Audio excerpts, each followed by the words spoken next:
Doctor Baba Saheb Ambedkar open university.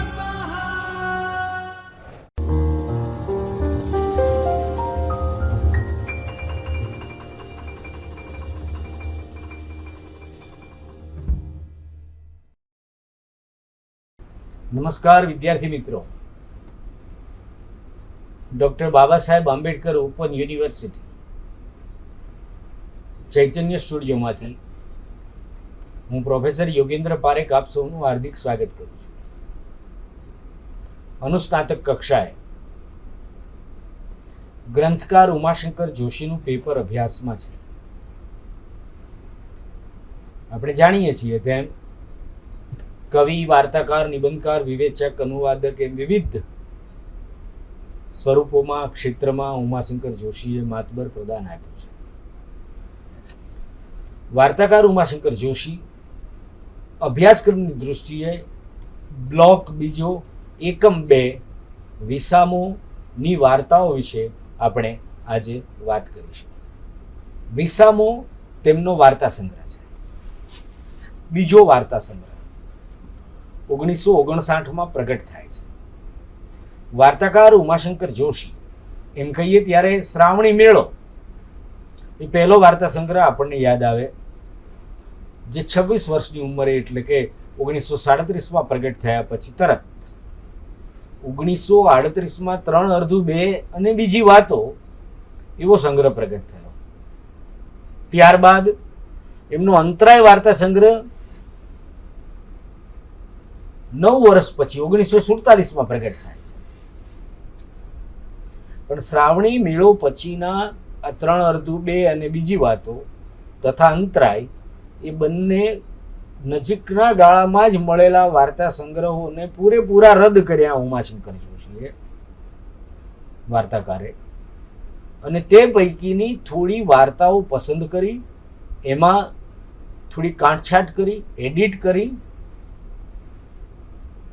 અને થોડી વાર્તાઓ એમાંથી પસંદ કરી, 19 જેટલી વાર્તાઓ, અને બીજી 3 વાર્તાઓ ઉમેરી અને પૂરા 12 વર્ષ પછી એટલે કે 1959માં વિસામો વાર્તા સંગ્રહ આપ્યો, જેમાં 22 વાર્તાઓ છે. ઉમાશંકર જોશીએ જ ક્યાંક એવું એક વખત કહેલું કે વાર્તા ક્ષેત્રે મારો વિસામો ચાલે છે. એટલે એમણે કદાચ વાર્તા સ્વરૂપમાં આરામ કર્યો. તો વિસામો એ બીજો સંગ્રહ બને શ્રાવણી મેળો પછી. અગાઉ કહ્યું તેમ તરત પ્રાપ્ત થયેલા 2 સંગ્રહને તેમણે રદ કરેલા. આપણે અગાઉ પણ જોયું છે તેમ, અને ફરી તાજું કરી લઈએ તો 1918માં ગુજરાતી ભાષાને પ્રથમ વાર્તા મળે છે એમ કહી શકાય, ગોવાલણી. ત્યારબાદ તુરંત આપણને ધૂમકેતુ અને દ્વિરેફ જેવા 2 વાર્તાકારો મળ્યા, અને એ પછી તુરંત લગભગ એમના સમકાલીન એવા વાર્તા ક્ષેત્રે પણ સમકાલીન સુંદરમ અને ઉમાશંકર જોશી આ કવિ બેલડી વાર્તાકાર તરીકે પણ પોતાના સમયમાં જાણીતા થાય છે. વિસામો 1959માં પ્રગટ થાય છે ત્યારે વાર્તા સ્વરૂપ વિશે ગુજરાતી સાહિત્યમાં વિભાવનામૂલક ખાસી મથામણ પ્રગટ થઈ ચૂકી છે. 1957માં સુરેશ જોશીનો વાર્તા સંગ્રહ ગૃહ પ્રવેશ પ્રગટ થયો છે. એ ગૃહ પ્રવેશ વાર્તા સંગ્રહમાં ટૂંકી વાર્તા વિશે પ્રારંભે સુરેશ જોશીએ જે વિચારો વ્યક્ત કર્યા છે એની એક આબોહવા જામી છે. ટૂંકી વાર્તા પાસે સ્વરૂપગત શક્યતાઓ, ઝીણું કાંતવું, માવજત કરવી, ગદ્યના આ સ્વરૂપની એવી સૂઝ જે પ્રગટ થાય છે એ આબોહવામાં વિસામો વાર્તા સંગ્રહ પ્રગટ થાય છે. અલબત્ત વિષય વસ્તુની દૃષ્ટિએ વિસામોની વાર્તાઓમાં આધુનિકતા નથી. રચના રીતિની દૃષ્ટિએ એવી આધુનિકતા નથી. લગભગ પરંપરાગત કહી શકાય તેવી રચના રીતિ અને વિષય વસ્તુઓ. પણ ઉમાશંકર જોશી પોતાના સમયમાં થોડી જુદી માવજત સાથે વાર્તાઓ આપે છે અને એ વાર્તાઓ વિસામોમાં છે. વાર્તાકાર તરીકે અભ્યાસ કરવાનો હોય ત્યારે ખરેખર તો વિદ્યાર્થીએ પોતે દરેક વાર્તા વાંચવી જોઈએ, વાર્તામાંથી પસાર થવું જોઈએ, મૂળ ટેક્સ્ટમાંથી પસાર થવું જોઈએ. અને એવી આશા અમે અવશ્ય રાખીએ કે આ વક્તવ્ય સાંભળ્યા પછી પણ મૂળ વાર્તા પાસે પહોંચવાનું થાય, પુસ્તકાલય સુધી જવાનું થાય તો વાર્તાઓ અવશ્ય વાંચે. ઉમાશંકર જોશીની શ્રેષ્ઠ વાર્તાઓ નામે એક સંપાદન પણ પ્રગટ થયું છે. આ શ્રેષ્ઠ વાર્તાઓનું સંપાદન છે. તેમાં શ્રી ભોળાભાઈ પટેલે ખૂબ સુંદર અભ્યાસ લેખ પણ આપ્યો છે. શ્રી ચંદ્રકાંત શેઠે ઉમાશંકર જોશી વિશે મહાનિબંધ લખ્યો છે. તેમાં પણ વાર્તાકાર ઉમાશંકર જોશી વિશે ખૂબ ઝીણવટપૂર્વક અભ્યાસ રજૂ કર્યો છે. અનેક વિવેચકોના મંતવ્યોને પણ તેમણે પોતાની વાતમાં સામેલ કર્યા છે. આટલી વાત એટલા માટે કે આપણે સમગ્રપણે વિષય પ્રત્યે અભિમુખ થઈ ગયા. વિસામો વાર્તા સંગ્રહની વાર્તાઓ બધી મળીને મેં કહ્યું તેમ 22 જેટલી છે. વાર્તાકાર પોતાના અનુભવ જગતમાંથી કશુંક કંડારે છે વાર્તા સ્વરૂપે. એ અનુભવ સમાજમાંથી મળે છે, એ અનુભવ વાચનમાંથી મળે છે, આસપાસના ઘટનાક્રમો અને નિરીક્ષણોમાંથી વાર્તા નિપજાવે છે.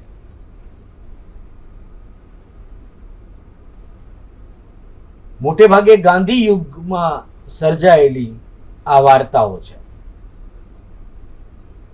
જે 2 વાર્તા સંગ્રહ રદ થયા, પોતે કર્યા રદ, તેમાંથી પસંદ થયેલી વાર્તાઓનું પ્રમાણ વધારે છે અને એ વાર્તાઓ 1938 સુધીમાં લખી લીધેલી છે યુવાન ઉમાશંકર જોશી. તે સમયનું સમાજ જીવન, સર્જકનું અનુભવ વિશ્વ, એ સમગ્ર પરિવેશ વાર્તા સ્વરૂપમાં લેખક કેવી રીતે સંયોજે છે એ બહુ મહત્વનું છે. આપણે એક પછી એક વાર્તાની વાત કરતા જઈશું. તો પહેલા 2 બહેનો વાર્તાની વાત કરીએ. વિસામો વાર્તા સંગ્રહ 2 બહેનો. આ વાર્તામાં 3 પાત્રો છે. 3 પાત્રો એમ કહીએ ત્યારે ત્રિકોણ, એ ત્રિકોણની સાથે એક વિશેષણ સંકળાયેલું છે કે પ્રણય ત્રિકોણ. અહીંયા છે સંબંધનો ત્રિકોણ. પ્રણય છે, વાર્તા રોમેન્ટિક નથી.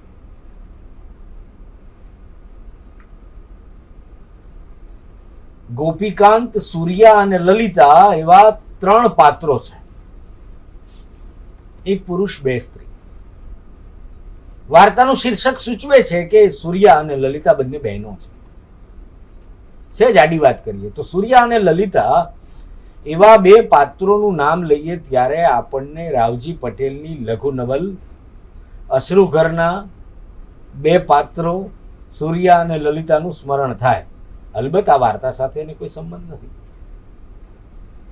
આ વાર્તા લખાઈ ત્યારે કદાચ અશ્રુઘરના 2 પાત્રોનો તો જન્મ નહોતો જ થયો, કે અશ્રુઘરના લેખકનો પણ નહોતો થયો.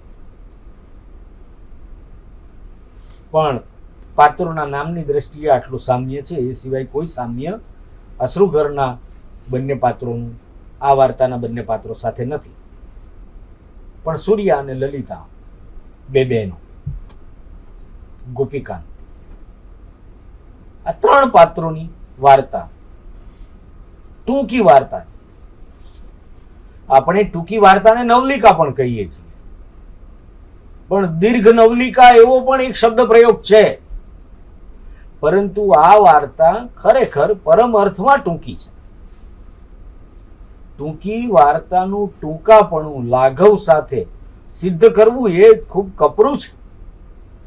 વાર્તામાં અનાવશ્યક છૂટછાટ લઈ શકાતી નથી. એવું ગદ્યનું, કથા સાહિત્યનું ચુસ્ત એવું આ સાહિત્ય સ્વરૂપ છે.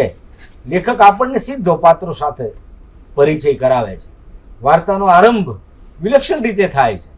ક્યાંક જવાનું છે અને પહેલું જ વાક્ય બોલે છે, ત્યારે હું જાઉં સૂર્યા. એમ કોણ બોલે છે? ગોપીકાંત. ગોપીકાંત ઊભો થવા જાય છે એટલે ક્યાંક જવાનું છે. ત્યારે સૂર્યા ની અનુમતિ લેતો હોય એમ સાથે સૂર્યા પણ જવાનું નક્કી કરે છે. સૂર્યા અને ગોપીકાંતની સગાઈ થઈ ગઈ છે, પણ લલિતા મનોમન ગોપીકાંતને ચાહે છે. આ સંબંધનું વાસ્તવ છે.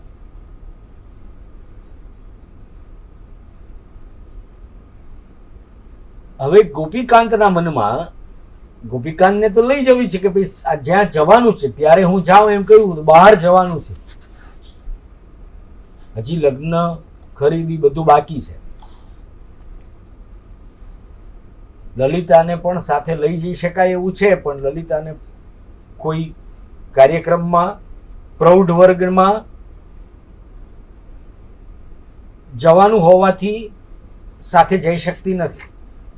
પહેલો ખંડ બહુ ટૂંકો છે, વાંચી લઉં છું હું. ત્યારે હું જાઉં સૂર્યા. ગોપીકાંતે ઊભા થઈને રજા માગી. બાજુ પર બેઠેલી લલિતા તરફ પણ અનુમતિ માટે નજર કરી. સૂર્યા કંઈ બોલી શકી, પણ લલિતા મોટી બહેનની વહારે થાય. જુઓ, લલિતાની મોટી બહેન છે સૂર્યા. બેસો, જવાય છે. હજી તો તમે અમેરિકાની બધી વાતો પૂરી નથી કરી. અમેરિકા જઈને આવ્યો છે ગોપીકાંત, એ બહુ ઉલ્લેખ છે. એમ કરો, કાલે તમે બે બહેનો અમારે ત્યાં જમવા આવો, એવું ગોપીકાંત કહે છે.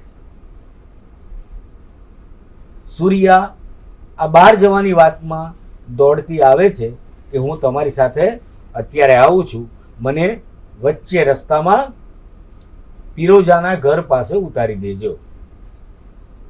લલિતાને પણ આવવું હોય તો ભલે, એમ ગોપીકાંત બોલે છે, પણ અધૂરું. પણ એને તો 4 વાગે ક્યાંક પ્રૌઢ વર્ગ છે ને, 4 વાગે બીજે ક્યાંક જવાનું છે, એટલે લલિતા આવી શકતી નથી. લલિતા ફીકું સ્મિત કરે છે, બંનેને જતા જોઈ રહે છે. ગોપીકાંત પણ જાણે એના પગ ભાંગ્યા પગે જઈ ન રહ્યો હોય. કોણ જાણે આજે લલિતાને પોતાના પ્રૌઢ વર્ગ માટે ગર્વ કરતા કોઈ બીજી જ લાગણી થઈ. બેઠક પર એ પડી રહી, એમ જ બેસી. લલિતા ગોપીકાંત સાથે જઈ નથી શકતી. સૂર્યા જાય છે. હવે આખું બીજો ખંડ વાર્તાનો શરૂ થાય છે. એમાં એક દિવા સ્વપ્ન છે. આ દિવા સ્વપ્નની પ્રયુક્તિ વાર્તામાં આવે છે. એ કેવું છે કે સૂર્યા અને ગોપીકાંત બહાર ગયા છે, રસ્તામાં અકસ્માત થાય છે, અને એ દિવા સ્વપ્નમાં તો સૂર્યાના ને ગોપીકાંતના લગ્ન થઈ ગયેલા છે એવું પણ બતાવે છે. અને અકસ્માતે ઘાયલ થયેલી સૂર્યાની સારવાર તો થાય છે. સારવાર દરમિયાન બાળકને જન્મ આપે છે. પછી સૂર્યા બચી શકે એવું રહેતું નથી, અને સૂર્યા પછી જે બાળકને જન્મ આપ્યો છે એ બેન લલિતાના હાથમાં મૂકે છે, અને ગોપીકાંતની અને બાળકની લલિતાને સોંપણી કરે છે. એવું એક દિવા સ્વપ્ન સર્જે છે બીજા ખંડમાં. હવે કારમાં ગોપીકાંત સાથે ગયેલી સૂર્યા જે છે પછી પાછી આવે છે, એ ત્રીજા ખંડમાં. વચ્ચે પેલી ઘટના આવી ગઈ, બાળકની સોંપણી કરી. લલિતા ગોપીકાંત પરણી પણ જાય છે દિવા સ્વપ્નમાં. લલિતા પેલા બાળકને ઉછેરશે, જાણે સૂર્યા પામી ગઈ હોય એવો એક સંકેત રચે છે લેખક. લલિતાને ગોપીકાંત માટે સ્નેહ છે એવો. સ્વપ્નની વાત પૂરી થાય છે. કારમાં ગોપીકાંત સાથે ગયેલી સૂર્યા વાસ્તવમાં પાછી પડે છે. સૂર્યા પોતાના ગોપીકાંત સાથે લગ્ન થવાના હોય છે એટલે લગ્નની સાડી ખરીદી તે લલિતાને બતાવે છે. સાડી ગમી કે નહીં એવું બહેનને પૂછે છે. એવા સૂર્યાના જવાબમાં લલિતા જણાવે છે કે મને તો તારા મોત પરની જે ભાત છે ને એ ગમી. એ વાર્તા પૂરી થાય છે. વચ્ચે એક દિવા સ્વપ્ન આવે છે અને દિવા સ્વપ્નમાં ગોપીકાંત અને લલિતાને સર્જક ભેગા કરે છે. ઝંખના છે સંબંધની. ગોપીકાંત ઝંખી રહ્યો છે લલિતાને. એ ઝંખનાનું વર્ણન નથી. દિવા સ્વપ્ન દ્વારા લેખક ગોપીકાંત અને લલિતાને ભેગા કરે છે એટલું જ. વાસ્તવમાં એવું નથી. એક સંવેદન લેખક મૂકે છે. મેં અગાઉ કહ્યું તેમ ગાંધી યુગમાં પ્રણય ત્રિકોણ કહો કે સંબંધ ત્રિકોણની એક કથા. જે બેન સાથે લગ્ન થવાના છે એ બેન કરતા વિશેષ બીજી બેનને ચાહતો વાર્તાનો નાયક અને મનમાં ચાલતી આખી પરિસ્થિતિ દિવા સ્વપ્નની છે. એ પરિસ્થિતિ લેખક વાર્તા સ્વરૂપે માવજતપૂર્વક લખે છે.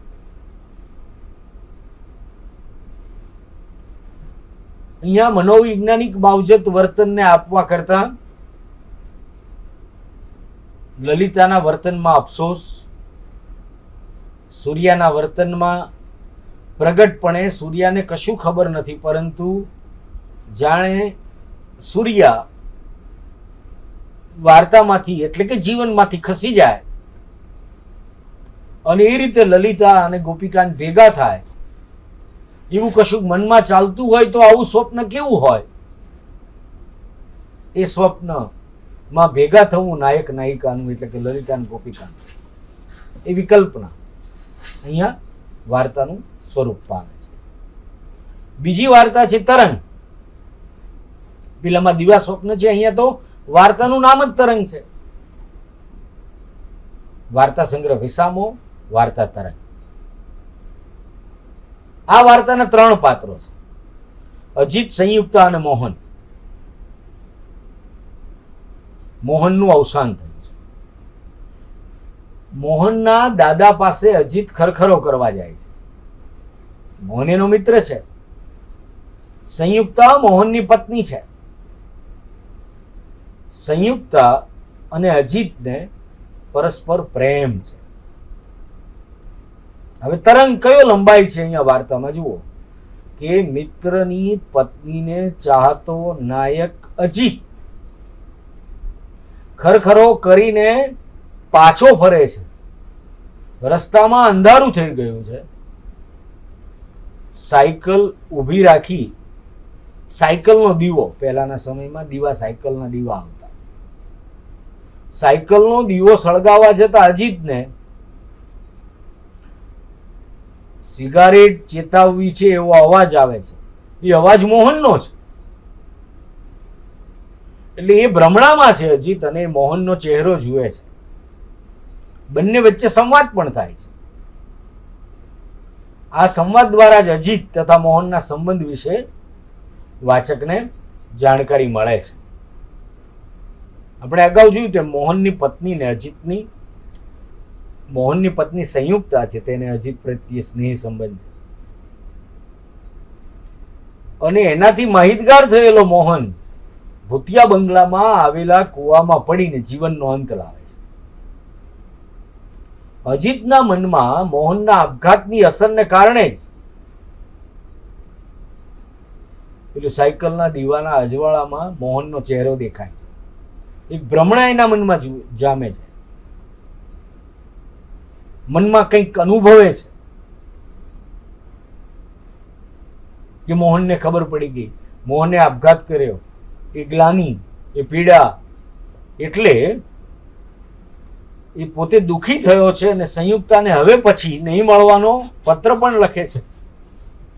અજીત, મોહન સાયકલ દીવાના અજવાળે મળે અને પછી અજીત સંયુક્તાને પત્ર લખે, હવે પછી નહીં મળીએ એવા વણાકે વાત પૂરી થાય.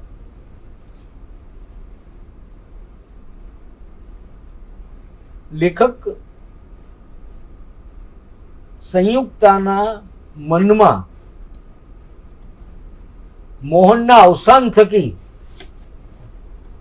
શું બન્યું અથવા એના વર્તન કે આઘાતની કોઈ સ્થિતિને અહીં નિરૂપતા નથી. તરંગ એટલો જ છે કે અજીત અવસાન પામેલા મોહનને સાયકલ દીવાના અજવાળે મળે છે અને પછી મોહનને ક્યારેય, સંયુક્તાને ક્યારેય નહીં મળવાનો પત્ર લખતો હોય એવો લેખક બતાવે છે. એટલે વાર્તાનું ટૂંકાપણું લાઘવ સિદ્ધ કરવા જતાં માનવ સંબંધોની સંકુલતાનો બહુ મોટો પ્રદેશ, બહુ મોટી શક્યતાઓ છૂટી જતી હોય એવું લાગે છે મને. કે સંયુક્તા અને અજીતના સ્નેહ સંબંધના કારણે આઘાત પામેલો સંયુક્તાનો પતિ મોહન આપઘાત કરે એ ઘટનાનો માત્ર ઉલ્લેખ છે. ખરખરો કરવા જાય છે એ ઘટનાનો પણ માત્ર ઉલ્લેખ છે. અને એ પછી પાછા ફરતા અંધારામાં સાયકલ દીવો સળગાવવા, સિગારેટ ચેતાવવી છે જરી એમ કરીને આવતું પાત્ર અજીતના મનમાં એવો ભ્રમણા ઊભી કરે કે આ મોહન છે અને પોતાનો આઘાત, તીવ્રતા, દુઃખ વ્યક્ત કરવા હવે પછી ક્યારેય નહીં મળીએ એવું સંયુક્તાને પત્ર લખવા પ્રેરાય એટલી વાત લેખકને ભાવક સમક્ષ મૂકવી છે. અલબત્ત આપણને એમ કહેવાનું મન થાય કે આ વાર્તા વધુ માવજત પામી શકી હોત. સંયુક્તાને આ પરિસ્થિતિમાં શું થાય છે એ ભાવકને જાણવા મળતું નથી. એ વાર્તાકારે આપણને કહ્યું નથી. વાર્તા આટલી જ છે. તરંગ, અજીતને અનુભવાતું સાહચર્ય કોનું? મોહનનું. મૃત થઈ ગયેલો, આપઘાત કરેલો મોહન આવીને અજીતના ચિત્તમાં એક ચમકારો, એક તરંગ પેદા કરીને એક જુદી પરિસ્થિતિ, એટલે કે હવે પછી સંયુક્તાને નહીં મળવાની પરિસ્થિતિ તરફ દોરી જાય એવી વાતથી વાર્તા પૂરી થાય છે. તમે જુઓ, અહીંયા પણ ત્રણ પાત્રો માનવ સંબંધોની જુદા જ પ્રકારની સંકુલતાના માં મુકાય છે. આપણે અગાઉની વાર્તામાં જોયું બે બહેનો અને ગોપીકાંત. અહીંયા અજીત, સંયુક્તા અને સંયુક્તાનો વર મોહન. બીજી એક વાર્તા છે કલંકીની. કલંકીની વાર્તામાં એક ગામમાં એક બાવાજીનું નામ ભસ્માનંદ.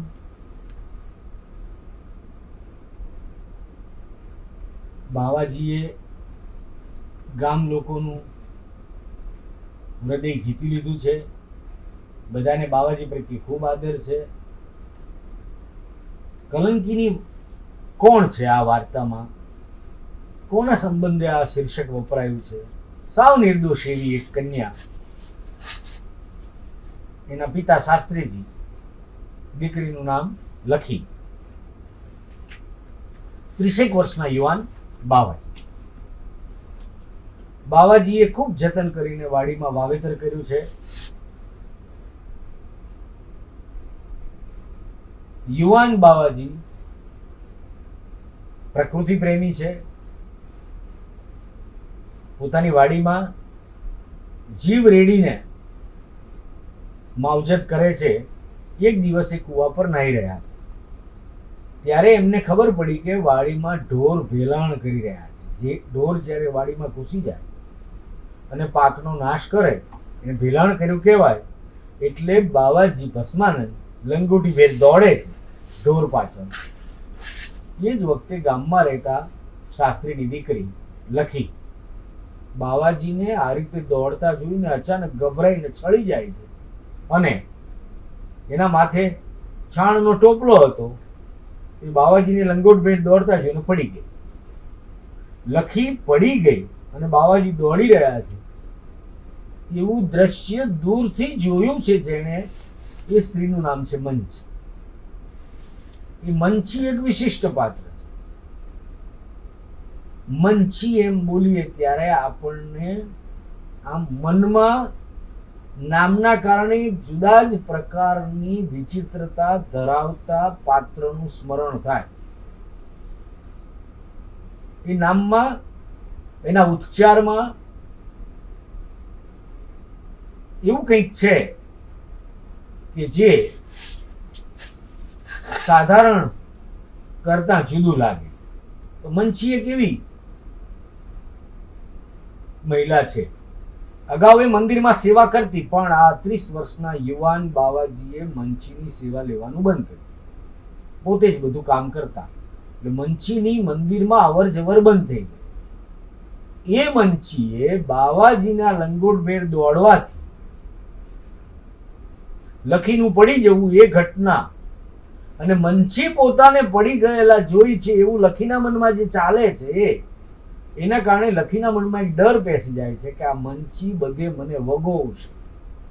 બાવાજીએ મને પાડી દીધી કે મારા પર હુમલો કર્યો એમ કરીને કોઈને કોઈ રીતે બદનામ કરશે એવી એક એણે પોતાની બદનામીની કલ્પના કરી અને મંચી દ્વારા પોતે બદનામી પામશે એ દુઃખમાંથી બચવા માટે કોઈ પૂછે કે ન પૂછે જ્યાં ત્યાં જે મળે તેને ખુલાસો કરવાનું શરૂ કર્યું કે હું તો એમ જ પડી ગઈ હતી, બાવાજીનો કોઈ વાંક નથી. એમ કરીને પોતે જ પોતાનો અપપ્રચાર, પોતાનો બચાવ કરવા જતા પોતાનો અપપ્રચાર એટલો બધો કરી દીધો કે પોતે બદનામ થઈ. મંચીએ શું કર્યું એ અલગ વાત છે, પણ પોતે પડી ગઈ હતી એમાં કોઈ બીજી ઘટના બની જ નથી એવું કહેવા જતા એટલો અપ્રચાર થઈ ગયો કે બાવાજી પોતે પણ કારણ વગર ગામમાં ચર્ચાનું કેન્દ્ર બને છે. એક નિર્દોષ વાડીમાં પ્રકૃતિની માવજત કરતા અને મંદિરનું જતન કરતા બાવાજી કંટાળીને ગામ છોડીને જતા રહે. આ બાજુ લખીનો પોતાનો પ્રચાર એને જ એટલો બધો કરી દીધો કે પછી એની સાથે કોઈ પરણવા તૈયાર. શાસ્ત્રીજીની દીકરી હોવા છતાં ગામમાં પ્રતિષ્ઠિત ગણાતા શાસ્ત્રી. હવે આ ભસ્માનંદ મહારાજ ગામ છોડીને મંદિર છોડીને જતા રહે છે, પછી એમની જગ્યાએ બીજા બાવાજી. વિધિની વક્રતા એ છે કે બીજા બાવાજી સાથે એક વખત એ બીજા બાવાજીના સંપર્કમાં આવતી લખી એ બાવાજી જોડે ભાગી જાય અને ત્યાં વાર્તા પૂરી થાય. કે ભસ્માનંદજી જેવા બાવાજી સાથે કોઈ એવી ઘટના ઘટી નથી કે તેણે પોતે અફસોસ કરવો પડે કે તેની બદનામ. આ દરેક અને એ ઘટનાક્રમથી પોતાની જાતને બચાવવા માટે પ્રયાસ કરતી લખી ગામ છોડીને બાવાજી જતા રહ્યા પછી બીજા બાવાજી મંદિરમાં આવે ત્યારે એની સાથે એવો સંબંધ રાખે છે કે એની જોડે નાસી જાય છે. તાત્પર્ય આ કથા વસ્તુ માનવ સ્વભાવની વિચિત્રતાઓ, ગ્રામ જીવન, એની વિશિષ્ટતાઓ, એનો આપણને પરિચય કરાવે. માનવીનો સ્વભાવ કેવો છે? નરી આંખે દેખ્યું છે એને સત્ય માની લેવાની ઉતાવળ કરવી, બીજું કોઈ હેરાન કરશે એવી ધારણા કરવી, કાલ્પનિક દુઃખ, કાલ્પનિક ભય આખી સ્થિતિને વણસાડે છે. એ ગ્રામ જીવનમાં આ પ્રકારની ઘટનાઓ બને તો કેવી રીતે બને એનો પરિચય આપણને લેખકે સરસ રીતે, રસપ્રદ રીતે કરાયો છે. લખીના પિતા શાસ્ત્રીજીનું અવસાન થયા પછી લખી પેલા બીજા બાવાજી જોડે ભાગી, એટલે શાસ્ત્રીજીને પણ સબ્જેક્ટ વાર્તામાંથી દૂર સમયસર કરે છે, જેથી દીકરીને ભાગી જવાનું અનુકૂળ રહે. આ આપણા પ્રજા જીવનની અને સમાજ જીવનની તત્કાલીન વાસ્તવિકતાઓ છે. એવું સમાજ દર્શન વાર્તાકારને થયું છે અને એ સમાજ દર્શનને પોતાની કલ્પનાના બળે વાર્તા સ્વરૂપમાં આકારિત કરે છે.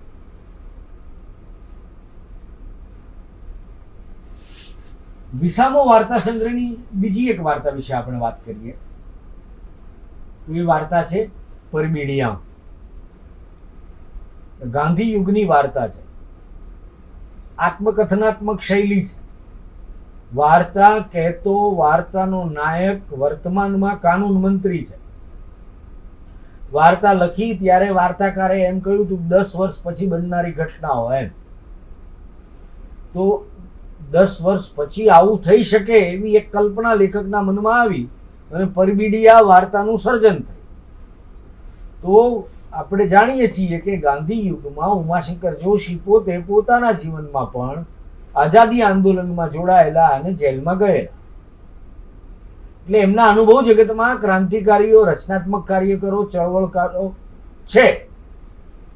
તો આ વાર્તાનો નાયક જે વાત કહી રહ્યો છે ત્યારે પોતે કાનૂન મંત્રી છે, પણ દેશની આઝાદીની લડત વખતે બધા ભાઈબંધો ભેગા થઈને જે રીતે જુદી જુદી પ્રવૃત્તિઓ કરતા, જુદા ગામોમાં જતા, એક પગ અહીંયા હોય તો બીજો પગ બીજા કાર્યક્રમમાં હોય, એવી દોડધામ મચાવતા એવા પરિવેશનું નિરૂપણ લેખકે સરસ રીતે કર્યું છે. એમાં એક ચોક્કસ પ્રકારની પરિસ્થિતિ આવે છે કે સરકારને આ ક્રાંતિકારીઓ પરસ્પર પત્રો લખે એકબીજાને અને બધાના સંપર્કમાં આવે. એ જમાનો એવો હતો,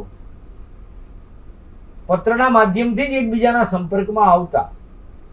તો એકબીજાના સંપર્કમાં પત્રના માધ્યમથી આવે અને આઝાદી આંદોલનની ગતિવિધિ તેજ બનાવે, એને અવરોધ ઊભો કરવો હોય તો શું કરવું? તો પરબીડિયાનો ભાવ વધારી દેવો, એવું સરકાર વિચારે છે. એ સમયે આખી ચળવળના મહાન દેશ સેવક જે હતા એ પોતે જેલમાં છે અને પોતે એક અગ્રણી દેશ સેવક હોવાના કારણે અંગ્રેજ સરકારને પણ એમના માટે આદર છે, એટલે જેલમાં રાજકીય કેદી હોવાને કારણે એમની સરસ રીતે બધી વ્યવસ્થા થાય છે. એમની જરૂર અમુક હોય તે પૂરતી કરવામાં આવે છે. તો આ જેલમાં રહેલા દેશ સેવક, મોટા દેશ સેવક જેમનું નેતૃત્વ છે, સરકારે પરબીડિયાનો ભાવ વધારી દીધો છે જેથી ક્રાંતિકારીઓની ચળવળ ધીમી પડે એવી અહીં લેખકે કલ્પના કરી છે. અને એટલે પેલા દેશ સેવક પરબીડિયા જાતે બનાવવા એવો ઉદાહરણ પૂરું પાડે છે, એવો માત્ર ઉપદેશ નથી આપતા. એટલે પોતે પરબીડિયા બનાવવાની સામગ્રી જેલમાં મગાવે અને પછી ત્યાંથી બધાને પરબીડિયાઓમાં પત્રો મોકલે છે.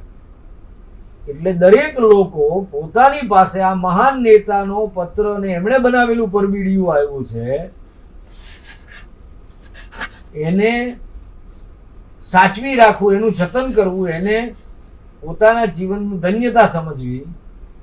અને સરવાળે આવા અસંખ્ય પરબીડિયા ભેગા થાય. તમે જુઓ, આ એક કલ્પનાનો વિસ્તાર છે આવો. આજે આપણને આ પ્રકારની વાર્તા ખૂબ વિચિત્ર લાગે, પરંતુ આ વાર્તામાં રહેલું તત્વ જે છે એ તો સાકાર થાય છે. આપણે જોઈએ છીએ કેવું કે આ વાર્તામાં શું છે તત્વતઃ કે એક ઘેલછા છે, મુખ્ય દેશ નેતા જેનું નેતૃત્વ છે, એમના દ્વારા મોકલવામાં આવેલા પરબીડિયાઓ એકઠા કરવા કોઈ એક જગ્યાએ અને આઝાદ થયેલા દેશમાં આ પરબીડિયા ભેગા કરવા માટે થઈને થયેલો ખર્ચ, પેલો ખર્ચ બચાવવા માટે પરબીડિયાનું સર્જન કરવું, એવી મુખ્ય દેશ સેવકની અપીલ હતી. પોતે ઉદાહરણ પૂરું પાડવા માટે પરબીડિયાઓ જાતે બનાવ્યા કાગળના, સામગ્રી જેલમાં મગાવી. એમના દ્વારા લખાયેલા પરબીડિયાઓ ભેગા કરવા માટે થઈને જંગી ખર્ચ થયો દેશ આઝાદ થયા પછી. અને એ પરબીડિયાઓનું એક સ્મારક બનાવવું જોઈએ એવી ધારાસભામાં રજૂઆત કરે છે કાનૂન મંત્રી બનેલા, જેણે આઝાદી આંદોલનમાં ભાગ લીધેલો. આવી એક કલ્પના છે, એક વિડંબના છે કે ખર્ચ બચાવવા માટે થઈને રચનાત્મક પ્રયોગ જે દેશ નેતાએ કર્યો. અહીંયા દેશ નેતાનું નામ નથી. આપણે કલ્પના કરી શકીએ કે આ પ્રકારની સાદગીને વરેલું રચનાત્મક કાર્ય ગાંધીજી જેવા દેશ નેતાનું હોય. આ વાર્તાના લેખક ઉમાશંકર જોશી ગાંધીજી પ્રત્યે ખૂબ આદર હતો. એમણે ગાંધી કથા એમ પુસ્તક પણ લખ્યું છે. દાંડીકૂચ વિશે કાવ્ય પણ લખ્યું છે. ગાંધીજીના અવસાન પછી પણ કવિતા લખી છે. ગાંધીજી વિશે એમણે ઘણું લખ્યું છે. આ વાર્તામાં ગાંધીજીનું કે કોઈનું નામ નથી. ત્રણેય પાત્રો કાલ્પનિક છે. પણ આ પાત્રો દેશ આઝાદ થયા પછી આ પરબીડિયાઓના પણ સ્મારકો રચશે. એટલે કે સાદગીના મૂળ મંત્રને વિસરી જઈને દેશ નેતાની યાદગીરીમાં સ્મારકો રચવાની આજના સમયમાં પણ, આઝાદી બાદ પણ જે પ્રકારની આપણા જાહેર જીવનમાં એષણાઓ જાગી છે એ જોતા પરબીડિયા વાર્તા આપણને પ્રતિકાત્મક લાગે છે. એની અંદર રહેલો કટાક્ષ જે છે એ આજે પણ પ્રસ્તુત છે કે વાત ખાલી પરબીડિયાની છે. પરબીડિયા એકઠા કરવા, એનું સ્મારક રચવું, એના માટેનું ભંડોળ ક્યાંથી ભેગું કરવું, એ આખો તામઝામ સર્જક અહીંયા સુપેરે બતાવે. તો મિત્રો, આપણે જે અહીંયા 4 વાર્તાની વાત કરી એમાં તરંગ, 2 બહેનો અને કલંકી, એ 3માં સમાજ જીવન છે, સંબંધ ત્રિકોણ છે. પરબીડિયા વાર્તામાં આઝાદી આંદોલનના અનુભવને પ્રતિકાત્મક રીતે ભવિષ્યમાં કઈ રીતે ઘટનાક્રમમાં આવકાર લેશે એની સમજ વ્યક્ત કરતા, કળા સ્વરૂપમાં વ્યક્ત કરતા, વાર્તા સ્વરૂપમાં વ્યક્ત કરતા ઉમાશંકર જોશી આપણને દેખાય છે. કોઈ પણ કલાકાર, વાર્તાકાર, નવલકથાકાર, સર્જક પોતાના સમયને જે રીતે જુએ છે અને પછી જે સ્વરૂપમાં આપે છે. અહીંયા ઉમાશંકર જોશીની વાત કરીએ તો પોતે જે સમયનું દર્શન કર્યું છે, જે પાત્રોને જોયા છે, એ પાત્રો અને પરિસ્થિતિઓને એમણે અહીં વાર્તા સ્વરૂપમાં રજૂ કર્યા છે. એ વાર્તાનું વિષય વસ્તુ, એની રચના રીતિ એ જોતા આપણને જણાશે કે લેખકને ટૂંકી વાર્તાના ટૂંકાપણામાં રસ છે. વાર્તાઓ લાંબી થઈ શકે હોત, થોડું લંબાણ પામી હોત તો ઉમાશંકર જોશીની કલમનો જુદી રીતે પણ આપણને પરિચય થયો હોત. અમુક વાર્તાઓમાં એ શક્યતાઓ છે, એની આપણે નિરાતે પાછા વાત કરતા જઈશું. પણ ઉમાશંકર જોશીએ પોતે જ કહ્યું છે કે ટૂંકી વાર્તાનો પૂદગલ છે ભાવપ્રણિત ઘટના. ભાવપ્રણિત ઘટના કહો કે ભાવ પરિસ્થિતિ, ભાષામાં એનું પ્રફુલ્લ સુરેખ આકારિત થવું, એનું જ નામ ટૂંકી વાર્તા. એટલે ભાવ પરિસ્થિતિનું પ્રફુલ્લ અને સુરેખ આકારિત થવું. એટલે માંડીને આખી વાત કહેવી અને દીર્ઘ નવલિકા તરફ ન જવું, પરંતુ વાર્તામાં વ્યક્ત સંવેદન, વ્યક્ત ઘટના, વ્યક્ત દર્શન ઉમાશંકર જોશી પાસે પોતાના સમયમાં પોતાની રીતે આવે છે. એ જ આ વાર્તાઓને પામવાની, સમજવાની ચાવી છે. આપણે ફરી મળીશું ઉમાશંકર જોશીની બાકીની વાર્તાઓ સાથે. ખૂબ ખૂબ આભાર. स्वाध्यायः परमः